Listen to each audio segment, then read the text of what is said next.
ഒരുപാട് പേര് ഇപ്പോഴും വി ഡി സതീശൻ മുഖ്യമന്ത്രിയോട് പറയുന്ന ഒരു കാര്യമുണ്ട്. അതായത് വളരെയധികം സൂക്ഷിക്കണം, ശ്രദ്ധിക്കണം എന്നൊക്കെ പറയുന്നുണ്ട്. കാരണം എന്താണെന്ന് വെച്ച് കഴിഞ്ഞാൽ അത് മുൻ മുഖ്യമന്ത്രിയായ നമ്മുടെ പ്രിയപ്പെട്ട ഉമ്മൻചാണ്ടി സാറിന് നേരിടേണ്ടി വന്ന, ഒരുപക്ഷെ എന്ന് പറഞ്ഞു കഴിഞ്ഞാൽ ഭരണം പോലും പോകാനുള്ള സാഹചര്യത്തിലേക്ക് എത്തിച്ച ഒരു സ്ത്രീയുടെ നുണ തന്നെയാണ്. അതുകൊണ്ട് തന്നെയാണ് പറയുന്നത്, അതായത് സ്ത്രീകളെ വളരെയധികം സൂക്ഷിക്കണം. എല്ലാവരെയും അല്ല പറയുന്നത്, ഇതിനായിട്ട് ഒരുങ്ങി വരുന്ന ചില ആൾക്കാരുണ്ട്, അവരെ വളരെയധികം സൂക്ഷിക്കണം എന്ന് അതുകൊണ്ടാണ് പറയുന്നത്. അതിപ്പോഴെന്ന് പറഞ്ഞു കഴിഞ്ഞാൽ കോൺഗ്രസ് പ്രവർത്തകർ അങ്ങനെ പറയാനുള്ള കാരണം കഴിഞ്ഞ കാലങ്ങളിൽ അവർക്ക് കിട്ടിയ ഒരു തിരിച്ചടി തന്നെയാണ്. ഏതായാലും നമുക്ക് വീഡിയോ കണ്ടിട്ട് വരാം. ഒരുപാട് കൂറത്തരങ്ങൾ സോഷ്യൽ മീഡിയയിൽ ഒന്ന് കാണിക്കുകയും സ്വന്തം ജീവിതത്തിൽ കാണിക്കുകയും ചെയ്യുക, അതുപോലെ തന്നെ എന്ന് പറഞ്ഞാൽ സമൂഹത്തിന് യാതൊരു വിധത്തിലുള്ള ഉപകാരവും ചെയ്യാതിരിക്കുക. പിന്നെ എന്ന് പറഞ്ഞു കഴിഞ്ഞാൽ എന്തെങ്കിലും കാര്യം വരുമ്പോൾ കാര്യം പറഞ്ഞു കഴിഞ്ഞാൽ നേരെ പോയിട്ട് മുഖ്യമന്ത്രിയെ കാണുക, മുഖ്യമന്ത്രിയെ കണ്ടു ഞാൻ പരാതി കൊടുത്തു എന്നുള്ളത് മറ്റുള്ളവരെ ബോധിപ്പിക്കാൻ വേണ്ടിയിട്ട് ശ്രമിക്കുന്ന ഒരു പരിപാടിയാണ്. എനിക്ക് പറയാനുള്ള ഒരു കാര്യം നമ്മുടെ ബഹുമാനപ്പെട്ട മുഖ്യമന്ത്രിയോടാണ്. വളരെയധികം സൂക്ഷിക്കണം ഇങ്ങനെയുള്ള ആൾക്കാരൊക്കെ വരുമ്പോഴേ. കാരണം എന്താണെന്ന് വെച്ചാൽ പണ്ട് ഉമ്മൻചാണ്ടി സാറിൻ്റെ അടുക്ക എൻ്റെ പിതൃതുല്യനാണ്, എൻ്റെ പിതാവിൻ്റെ സ്ഥാനത്താണ് എന്നൊക്കെ പറഞ്ഞിട്ടൊരു ലേഡി വന്നിരുന്നു. അന്ന് ആ ലേഡി എന്തൊക്കെ പുലിവാലാണ് പിന്നീട് ഉണ്ടാക്കിയത്. അദ്ദേഹത്തിൻ്റെ മരണത്തിന് പോലും കാരണമായ സംഭവങ്ങളാണ് പിന്നീട് നടന്നത്. ഒരു കാരണവശാലും ഒരാൾ പോലും വിശ്വസിച്ചില്ല. അതായത് മുഖ്യമന്ത്രി, അതായത് ഉമ്മൻചാണ്ടി സാറിനോട് വളരെയധികം ശത്രുതയില്ല ആൾ പോലും ആ ഒരു കഥ വിശ്വസിച്ചിട്ടില്ല. പക്ഷേ ആ സ്ത്രീ അന്ന് പറഞ്ഞു പരത്തിയത് പൈസക്ക് വേണ്ടി മാത്രം നിലകൊള്ളുന്ന ചില സ്ത്രീകളുണ്ട്. അതുകൊണ്ടാണ് പറയുന്നത്, ചില ചിത്രങ്ങൾ വി ഡി സതീശൻ്റെ കൂടെ, ബഹുമാനപ്പെട്ട മുഖ്യമന്ത്രിയുടെ കൂടെ ചില ചിത്രങ്ങൾ നമ്മൾ കണ്ടു. അതുകൊണ്ടാണ് പറയുന്നത്, മുഖ്യമന്ത്രി സാറ് ദൈവത്തെ ഓർത്തിട്ട് ഇവറ്റകളെല്ലാം അകറ്റി നിർത്തണം. അല്ലെങ്കിൽ എന്ന് പറഞ്ഞു കഴിഞ്ഞാൽ വേറെ എന്തെങ്കിലും ഒരു ഉടായ്പ പരിപാടിയുമായിട്ട് ഇവർ വരും. കാരണം എന്താണെന്ന് വെച്ച് കഴിഞ്ഞാൽ ഇവരെയൊക്കെ ചിലപ്പോൾ അയക്കുന്നത് വേറെ ആരെങ്കിലും ആയിരിക്കും. അത് ഇന്നലെ ഒരു യുവതി വന്നപ്പോഴേ അവരുടെ കൂടെയുള്ള, അല്ലെങ്കിൽ അവരെ എന്തോ പരിപാടി ചെയ്തു വെച്ചു എന്ന് പറയുന്ന അയാൾ എന്ന് പറയുന്നത് ശരിക്കും പറഞ്ഞു കഴിഞ്ഞാൽ ഒരു CPM-കാരനാണ്. അതുകൊണ്ടാണ് പറയുന്നത്, ഇതിൻ്റെ അകത്ത്, ഇതിൻ്റെ ഉള്ളിൽ കൃത്യമായിട്ട് രാഷ്ട്രീയ അജണ്ടകളും കാണും.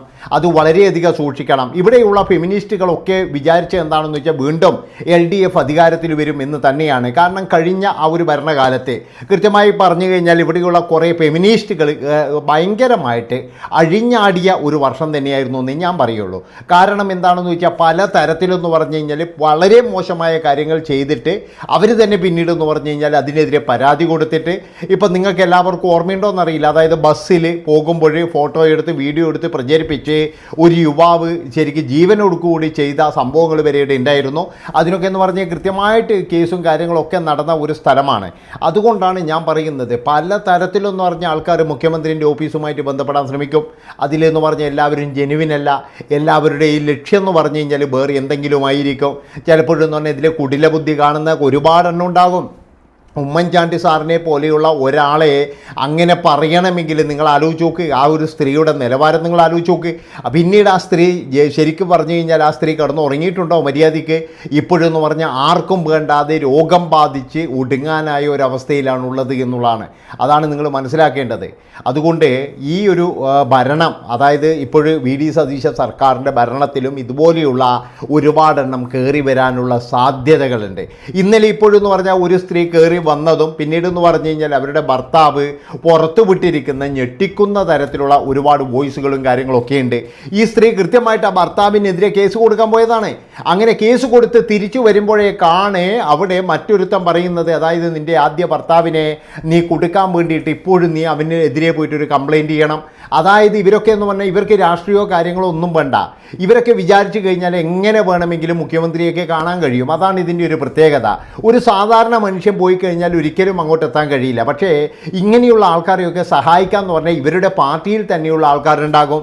ആ പാർട്ടിയിലുള്ള ആൾക്കാരോട് എനിക്കൊന്ന് മുഖ്യമന്ത്രിയെ കാണണം എന്ന് പറഞ്ഞാൽ അവരെല്ലാ സഹായങ്ങളും ചെയ്തു കൊടുക്കും. അതുകൊണ്ട് തന്നെ എന്ന് പറഞ്ഞു കഴിഞ്ഞാൽ ഇതൊക്കെ എത്രത്തോളം ജെനുവിനാണ് അല്ലെങ്കിൽ എത്രത്തോളം നല്ലതാണ് എന്നൊന്നും ആർക്കും മനസ്സിലാവില്ല. ഇവരുടെ ഉള്ളിലിരിപ്പ് എന്താണ് എന്ന് പോലും മനസ്സിലാവില്ല. ഇനിയും ഇതുപോലെയുള്ള ഒരുപാട് അവതാരങ്ങൾ വരാനുള്ള സാധ്യതകൾ കൃത്യമായിട്ട് കാണുന്നുണ്ട്. നേരെ മറിച്ച് എന്ന് പറഞ്ഞു കഴിഞ്ഞാൽ വോട്ടിങ്ങിൻ്റെ സമയത്തൊക്കെ എന്ന് പറഞ്ഞു കഴിഞ്ഞാൽ ഈ സർക്കാർ വരാതിരിക്കാൻ വേണ്ടിയിട്ട് ഇവരൊക്കെ ചെയ്തു കൂട്ടിയ കാര്യങ്ങൾ എന്താണെന്ന് വെച്ച് കഴിഞ്ഞാൽ എന്തൊക്കെ കാര്യങ്ങൾ ചെയ്തു കൂട്ടി. അതായത് പരമാവധി എന്ന് പറഞ്ഞു കഴിഞ്ഞാൽ ഇനിയും തുടർ ഭരണം ഉണ്ടായിക്കഴിഞ്ഞാൽ നമുക്ക് നമ്മുടെ പരാതിയുമായിട്ട് മുന്നോട്ട് പോകാൻ കഴിയുള്ളൂ എന്നുള്ള തരത്തിൽ ഇവർ ഒരുപാട് പിടിമുറക്കാൻ നോക്കിയെങ്കിലും അതൊന്നും നടന്നിട്ടില്ല. അതായത് വെളിയിൽ ഒരുപാട് കൂറത്തരങ്ങൾ കാണിച്ചിട്ട് നേരെ എന്തെങ്കിലും വിമർശിച്ച് കഴിഞ്ഞാൽ ആ നിമിഷം പോയിട്ട് പരാതി കൊടുക്കുകയും അങ്ങനെ വളരെ മോശമായ രീതിയിൽ പെരുമാറുന്ന ഒരു തരത്തിലുള്ള ഒരുപാട് ടീമുകൾ നമ്മുടെ നാട്ടിലിപ്പോൾ ഇറങ്ങിയിട്ടുണ്ട്. അതായത് പരസ്യമായിട്ട് പലതും ചെയ്യും അവർ. അതാണ്. അപ്പോൾ ഞാൻ പറഞ്ഞു വരുന്ന കാര്യം എന്താണെന്ന് വെച്ച് കഴിഞ്ഞാൽ ഇതുപോലെയുള്ള ആൾക്കാരെ വളരെയധികം സൂക്ഷിക്കണം. ഒരുപാട് എണ്ണം ഉണ്ട് ഇങ്ങനെ നുഴഞ്ഞു കയറാനായിട്ട് നിൽക്കുന്നത്. എവിടെയെങ്കിലും ഒരു പോയിൻ്റ് ഇല്ലെങ്കിൽ എന്തെങ്കിലും തരത്തിൽ ഇവർക്ക് എവിടുന്നെങ്കിലും കുറച്ച് പൈസ ഓഫർ ചെയ്ത് കഴിഞ്ഞാൽ ആ നിമിഷം എന്ന് പറഞ്ഞാൽ ഇവരുടെയൊക്കെ സ്വഭാവം മാറും. അതാണ് ഈ കൂട്ടരുടെ പ്രത്യേകത. അതാണ് നമ്മൾ ശ്രദ്ധിക്കേണ്ടത്. മുഖ്യമന്ത്രിയുടെ അടുത്ത് നിൽക്കുവാനും അതുപോലെ ഫോട്ടോ എടുക്കുവാനും ഒക്കെ ഒരുപാട് ആൾക്കാർ വരും. പക്ഷേ അതിൻ്റെ ഉള്ളിലുള്ള ദുരുദ്ദേശങ്ങൾ തിരിച്ചറിയാൻ വലിയ പാട് തന്നെയാണ്. പക്ഷേ എന്തെങ്കിലും ഒരു പണി വരുമ്പോഴാണ് മനസ്സിലാവുക ഈ സ്ത്രീ അതിനു വേണ്ടി വന്നതാണ്. അത് തന്നെയാണ് ഉമ്മൻചാണ്ടി സാറിന് സംഭവിച്ചത്. ഉമ്മൻചാണ്ടി സാറ് ആ സ്ത്രീ വരുമ്പോൾ ഒരിക്കലും കരുതിയിരുന്നില്ല ഇവരിങ്ങനെ പെരുമാറുന്നോ അല്ലെങ്കിൽ ഇങ്ങനെ പറയുന്നോ. കൃത്യമായിട്ടൊന്നും തന്നെ പൈസ കിട്ടിക്കഴിഞ്ഞപ്പോൾ ആ സ്ത്രീ പറഞ്ഞ കാര്യങ്ങളെന്ന് പറഞ്ഞു കഴിഞ്ഞാൽ ലജ്ജിപ്പിക്കുന്നതായിരുന്നു. എന്തൊക്കെ അനാവശ്യ തോന്നിയവാസ വൃത്തികേടുകളാണ് ആ സ്ത്രീ പറഞ്ഞത്. നിങ്ങൾക്ക് എല്ലാവർക്കും ഓർമ്മയില്ലേ? അതായത് പണ്ടേ മറ്റേ സോളാറിലെ ആ സ്ത്രീ പറഞ്ഞ കാര്യങ്ങൾ. അവർക്ക് പൈസ കിട്ടിയപ്പോൾ അവർ നേരെ തിരിഞ്ഞില്ലേ? അതാണ് പറയുന്നത്. ഇങ്ങനെയുള്ള ഈ ഫ്രോഡുകളൊക്കെ എന്ന് പറഞ്ഞു കഴിഞ്ഞാൽ ഇവരെയൊക്കെ സഹായിക്കാൻ വേണ്ടിയിട്ട് ഒരുപാട് ആൾക്കാരുണ്ടാകും. അതുകൊണ്ട് ബഹുമാനപ്പെട്ട മുഖ്യമന്ത്രിയോട് പറയുന്നത്, അതായത് ഒരുപാട് പേര് ഈ ഭരണം നശിപ്പിക്കാൻ വേണ്ടിയിട്ട് തുനിഞ്ഞിറങ്ങിയിട്ടുണ്ട്. ഈ ഭരണം നശിച്ച് കാണണം. അതാണ്. ഇപ്പോഴും നിങ്ങൾക്ക് എല്ലാവർക്കും ഓർമ്മയുണ്ടാവില്ല, നമ്മുടെ എന്താ പറയുക സൗജന്യ യാത്ര വന്നിട്ടുണ്ട്. ആ സൗജന്യ യാത്ര കൃത്യമായിട്ടെന്ന് പറഞ്ഞാൽ നടന്നു കഴിഞ്ഞാൽ നല്ലതാണ്. പക്ഷേ അത് മുതലെടുക്കാൻ വേണ്ടിയിട്ട്, അത് പൊളിക്കാൻ വേണ്ടിയിട്ട് ഇവിടെ ഒരു സംഘം ഇറങ്ങാനുള്ള എല്ലാ സാധ്യതകളും ഉണ്ട്. ഇനി മനഃപൂർവ്വം എന്ന് പറഞ്ഞു കഴിഞ്ഞാൽ 15-ാം തീയതി മുതൽ എന്ന് പറഞ്ഞാൽ ബസ്സിൽ അലമ്പാക്കാനായിട്ട് കുറേ ഫെമിനിസ്റ്റുകൾ കയറും. ഉറപ്പാണ്, കുറേ എണ്ണം കയറും. ബസ്സിൽ അലമ്പാക്കാൻ വേണ്ടിയിട്ട് കുറേ എണ്ണം കയറിയിട്ട് ഇത് എങ്ങനെയെങ്കിലും ഒന്ന് നിർത്തി കിട്ടാൻ വേണ്ടിയിട്ട് ഇത് തുടർന്നു കൊണ്ട് പോയി കഴിഞ്ഞാൽ ഭയങ്കര പ്രശ്നമാണ്. കാരണം എന്താണെന്ന് വെച്ച് കഴിഞ്ഞാൽ ഞാൻ പറഞ്ഞല്ലോ, നിങ്ങൾക്കിപ്പോൾ വേണമെങ്കിൽ ടിക്കറ്റ് എടുത്ത് യാത്ര ചെയ്യാം. പക്ഷേ കഴിയുന്നവരൊക്കെ ടിക്കറ്റ് എടുത്ത് യാത്ര ചെയ്യുകയും കഴിയാത്തവരൊക്കെ ഈ ബസ്സിന് പോകട്ടെ. അതായത് വീട്ടിൽ ജോലിക്ക് പോകുന്നവരുണ്ട്, അങ്ങനെ ഒരുപാട് ആൾക്കാർ പോകുന്നവരുണ്ട്. അവരൊക്കെ ഇതിന് പോകട്ടെ. അല്ലാതെ എന്ന് പറഞ്ഞു കഴിഞ്ഞാൽ ഇവിടെ കുറേ ആൾക്കാർ ഇത് എങ്ങനെയെങ്കിലും ഒന്ന് പൊളിച്ച് കയ്യിൽ കൊടുക്കണം. ഇതൊരിക്കലും നടത്താൻ പാടില്ല. ഈ സൗജന്യ യാത്ര എന്ന് പറയുന്നത് തന്നെ ഇവിടെ നടത്താൻ പാടില്ല എന്നുള്ള തരത്തിലും. പിന്നെ എന്ന് പറഞ്ഞു കഴിഞ്ഞാൽ ഇപ്പോഴത്തെ ഒരു ആവേശം എന്താണെന്ന് വെച്ച് കഴിഞ്ഞാൽ എന്തെങ്കിലും ഒരു ചെറിയ കാര്യം വരുമ്പോഴത് വലിയ കാര്യമാക്കിയിട്ട് നിങ്ങൾ ഇന്നാൾ അങ്ങനെ പറഞ്ഞല്ലേ എന്നാൽ പിന്നെ അത് നടത്തി തരൂ എന്നൊക്കെ പറയുന്ന കുറേ ആൾക്കാർ.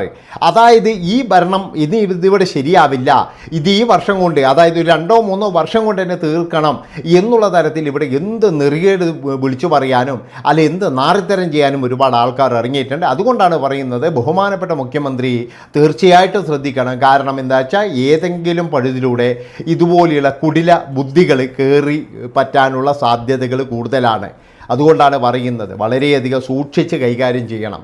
കാരണം എന്താ വെച്ചാൽ ഞാൻ പറഞ്ഞല്ലോ, ഇതിലെന്ന് പറഞ്ഞു കഴിഞ്ഞാൽ ഇവർക്ക് പൈസ കിട്ടിക്കഴിഞ്ഞാൽ ചില ആൾക്കാർ എന്താണ് ചെയ്യുക എന്താണ് പറയാമെന്നറിയില്ല. പൈസ മാത്രമാണ് ഇവരുടെ ലക്ഷ്യം എന്ന് പറഞ്ഞാൽ. അതായത് ഇവർ ആരെ വേണമെങ്കിലും ചതിച്ചിട്ടായാലും ആരെ വേണമെങ്കിലും അപായപ്പെടുത്തിയിട്ടായാലും അല്ലെങ്കിൽ ആരെ വേണമെങ്കിലും നാറ്റക്കേസാക്കിയിട്ട് വേണമെങ്കിലും ഇവർ പൈസ മേടിക്കും. അതാണ്. നിങ്ങളിപ്പോൾ കണ്ടില്ലേ, ഒരു എന്താ പറയേണ്ടത് മറ്റേ ഇതിൻ്റെ ഏതോ ഒരു സൗണ്ട് സംവിധായകനാണ്, അയാളെ പേരിലങ്ങേറ്റ ഗർഭക്കേസാണ് വന്നിരിക്കുന്നത്. അത് ആ ഒരു നാറ്റക്കേസിൻ്റെ എന്തോ ഒരു പരാതി പറയാനാണ് ഇന്നലെ ആരിലോ മുഖ്യമന്ത്രിയൊക്കെ പോയത്. പക്ഷേ അത് ഇന്ന് രാവിലെ നോക്കുമ്പോൾ അയാളുടെ ആദ്യ ഭർത്താവ് വിട്ട വോയിസ് ക്ലിപ്പുകളും കാര്യങ്ങളൊക്കെ കേട്ടപ്പോൾ 8 നിലയിൽ നിന്ന് വീണ അവസ്ഥയാണ് ആ ഒരു യുവതിക്കുള്ളത്. ഇപ്പോൾ എവിടെയാ മുങ്ങിയത് എന്താണെന്ന് ആർക്കും അറിയില്ല. മിക്കവാറും എന്ന് പറഞ്ഞാൽ അതിൻ്റെ പേരിലാണ് എനിക്ക് കേസ് വരാൻ പോകുന്നത്. ഏതായാലും വളരെയധികം സൂക്ഷിക്കണം എന്ന് തന്നെയാണ് പറയാനുള്ളത്. ഇത്തിൽ കണ്ണികൾ വളരെയധികം ഡേഞ്ചർ തന്നെയാണ്. നന്ദി, നമസ്കാരം.